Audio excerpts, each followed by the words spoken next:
right, thank you so much for being here. Welcome to the Crypto Valley Conference 2024. It's another year, another sunny year at that.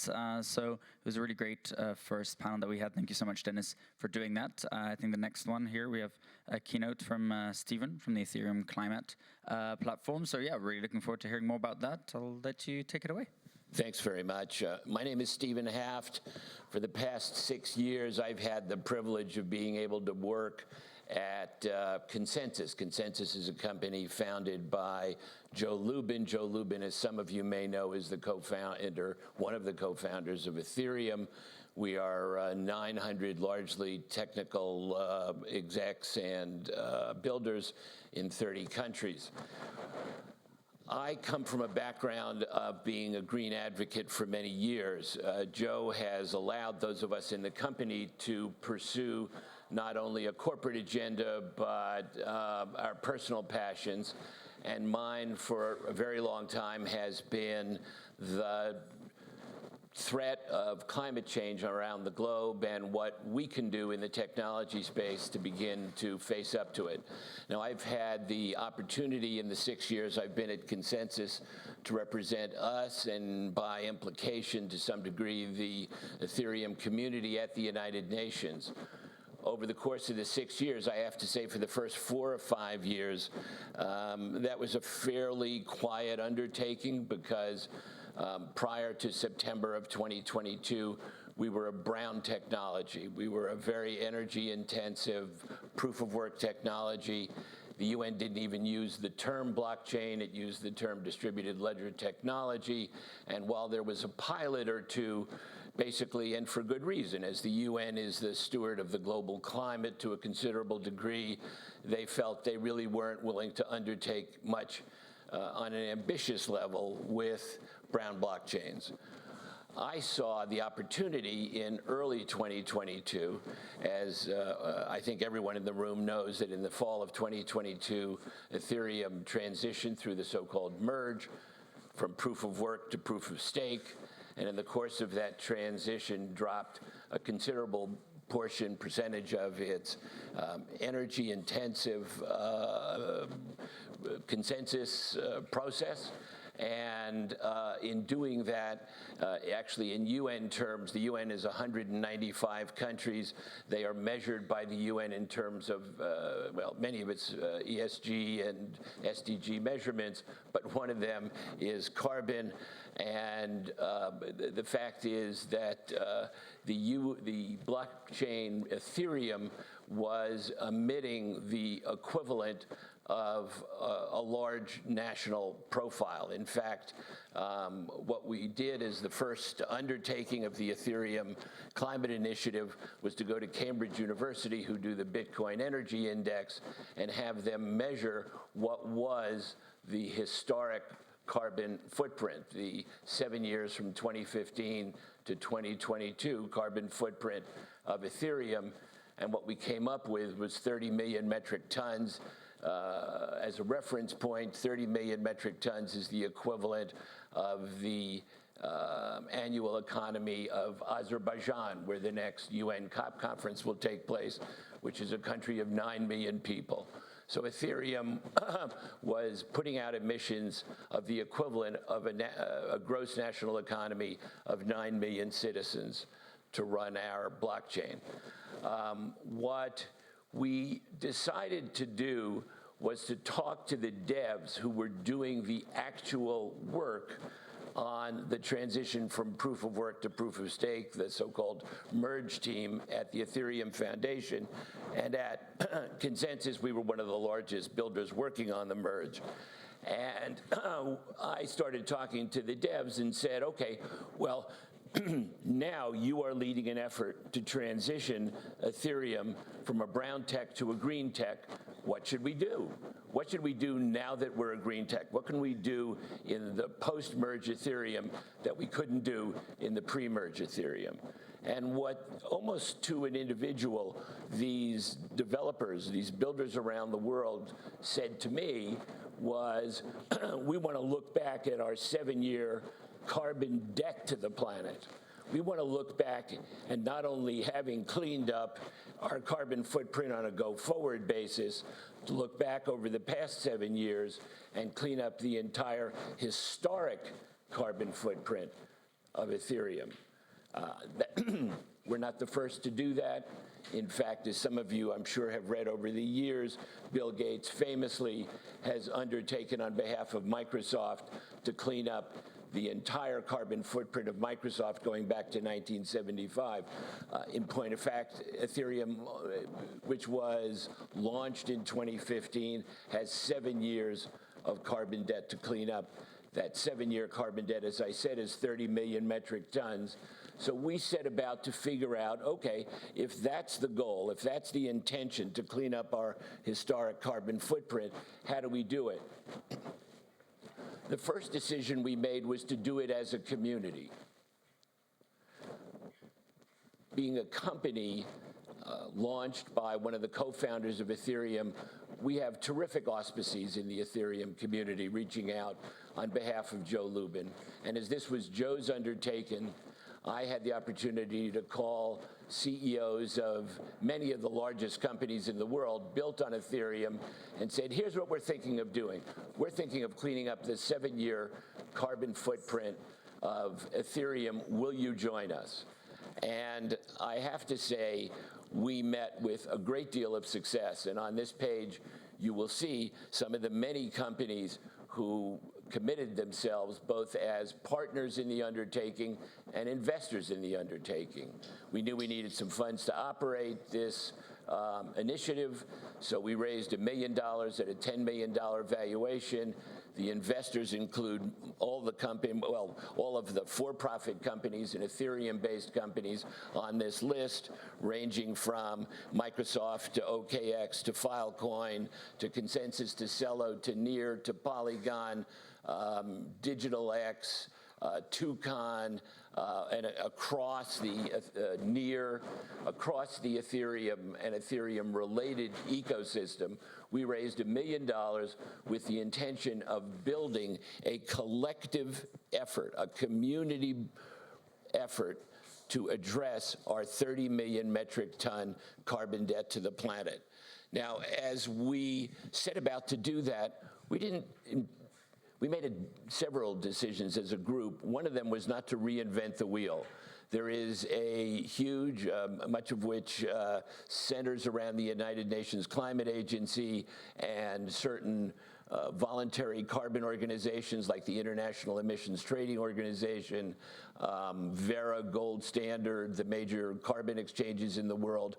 We said, let's not build everything from scratch, but let's integrate the key players that already exist in this space. So once we had our core consortium of Ethereum companies, the next thing that we did was we reached out to international organizations and said, will you join the effort? One of my favorite conversations was with the sort of most prestigious of the, outside of the UN, the most prestigious of the carbon exchanges known as Gold Standard. It was created by World Wildlife Fund. I think we're all familiar with the World Wildlife Fund. It's been ongoing for several decades now. And the CEO of Gold Standard laughed when I called her up. She made a knocking sound, something like this. And I said, her name is Maggie Kim, and I said, Maggie, what's that? She said, that's every 3 hours when someone knocks at my door and said, we're the blockchain solution to climate. I said, so, okay, I know we have run into these organizations. Why are you talking to me? She said, because you're the first one that came and said you weren't the solution, but in fact, you were creating a consortium of companies that instead of competing to be the solution, had decided to approach the task as a consortium, as collaborators rather than competitors. So Maggie joined on with our effort. So as you all know, running businesses, the first thing that you need to do is figure out what is the problem we're here to solve. So we went to Cambridge University, which published the Bitcoin Energy Index, and we said, okay, You all are the reigning global experts. There are actually pretty much two companies in the world that do this in a first-rate manner. One is Cambridge University Center for Alternative Finance. The other is called CCRI out of Munich. And we said, okay, let's measure the scale of our problem. So it was Cambridge University who went about studying the 7 years of Ethereum's carbon footprint, where it comes from in the globe, where the mining is done, where the transactions tend to be weighed around the planet, in which regions, what is the power grid in those regions, to come up with a North Star for us. And that North Star for us, as I mentioned, they came up with the figure of 30 million metric tons is what we owe the planet. We took 30 million metric tons of healthy atmosphere, turned it into a 30 million metric ton crappier atmosphere, and now we're looking to give back health to the planet. As a consortium, the next task we had to do is, many of us in the room are individual entrepreneurs. You run your own company, you get up in the morning, you decide, what am I going to do today? We decided to approach this as a consortium.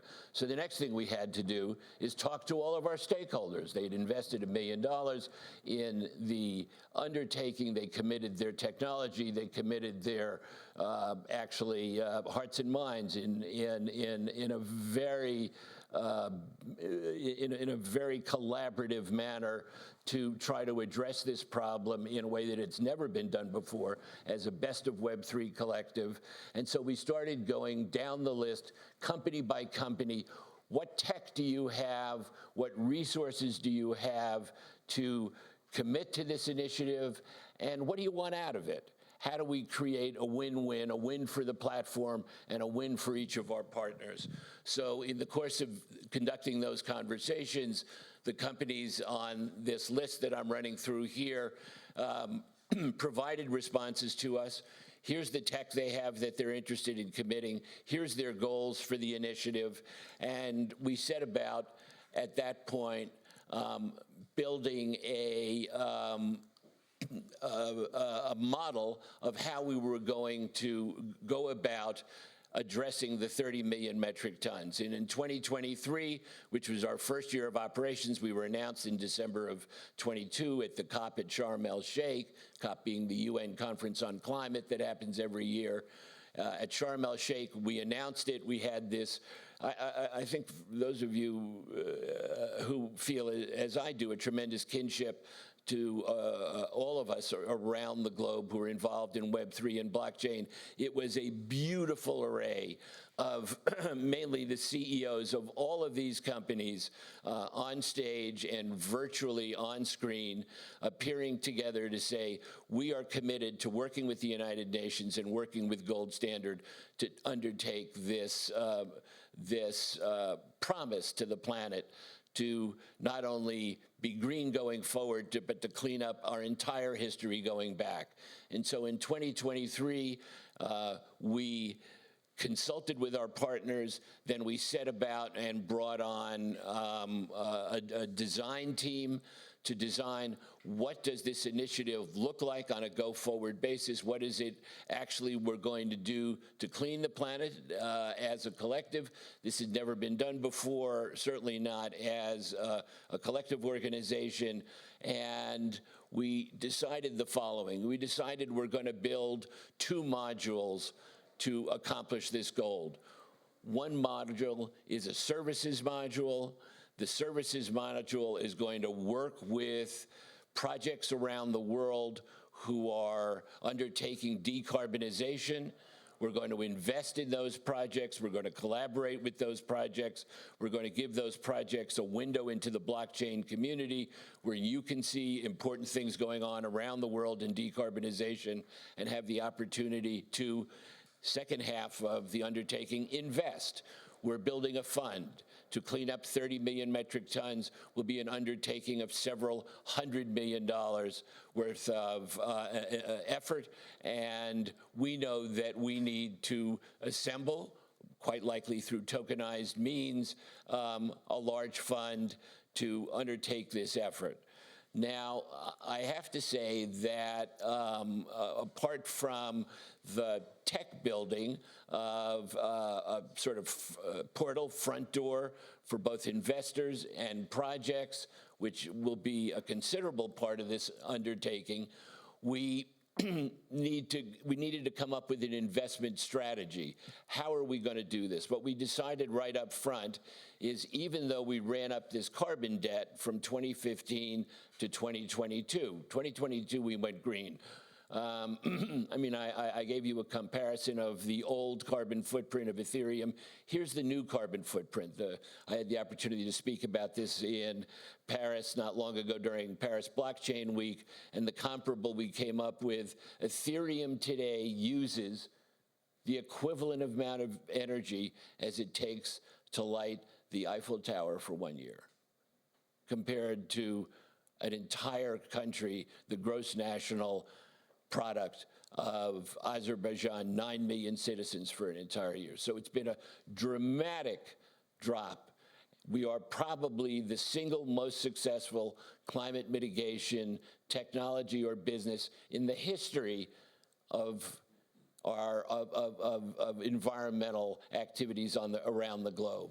So we decided to use the strength of that marquee to go about raising a fund to do two things. The fund will invest in projects around the world that are looking to decarbonize. How will we choose those projects? We have identified our criteria for choosing projects. Our criteria range from project-specific to to the ownership of the projects and the auspices and the government environment in which that project lives. Is this a government that's going to allow this project to thrive? Is this a project from a builder that's done this before? Is this a project from a builder that's done it before successfully? Does the project have a history of achieving its milestones? Has the project shown any interest in integrating at any aspect of its technological development, Web3 tech? And that criteria that you see above is our guiding principles for making investments in the space. Now, in order to go about raising the next round of the funding that we needed to undertake this tokenized effort, we realized that what we need to show you all, what we need to show our colleagues in the community, is what would an investment look like. So with that in mind, we identified a first round of seed assets. We're going to make 3 investments in 2024 that show you how this Web3-based climate investment vehicle is going to work. We have already made our first of those 3 investments. Our first of those 3 investments, and I don't identify the project that's currently under NDA, but it will be released later this year. I can tell you it's a terrific marquee-level team. Bill Gates is one of the investors. It's a regenerative agriculture in the project in the global south.